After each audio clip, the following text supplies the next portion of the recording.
పాలమూరు జిల్లాలో 8 లక్షల ఎకరాల కొత్త ఆయకట్టు ఇచ్చింది కేసీఆర్ ప్రభుత్వం. మీ ముఖానికి 60 ఏళ్లు పాలిస్తే పాలమూరులో పట్టుమని 1-2 లక్షల ఎకరాలకు నీళ్లు తేలే మీరు. కానీ 9 ఏళ్లలోనే ఈ పాలమూరు జిల్లా మీద ప్రత్యేకమైన దృష్టి పెట్టి 4,000 కోట్లు ఖర్చు పెట్టి ఇవాళ ఈ ప్రాంతాన్ని సస్యశ్యామలం చేసింది బీఆర్ఎస్ ప్రభుత్వం. పాలమూరు జిల్లా రైతాంగాన్ని మేమే ఉద్యోగం ప్రాజెక్టు మొత్తం మేమే కట్టినట్టు మాట్లాడుతున్నాం.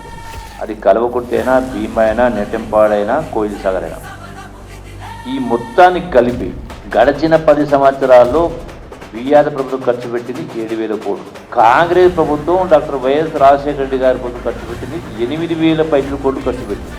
అంటే సమైక్య రాష్ట్రంలో కూడా ఈ ప్రాజెక్టులకు 8,000 కోట్లు ఖర్చు పెడితే మీరు ధనిక రాష్ట్రాన్ని అప్పచెప్తే 10 సంవత్సరాలు పరిపాలన చేసి 8 లక్షల కోట్లు అప్పు చేసి మరి ఎందుకు ఈ 25 టీఎంసీ దగ్గర కట్టలేదు?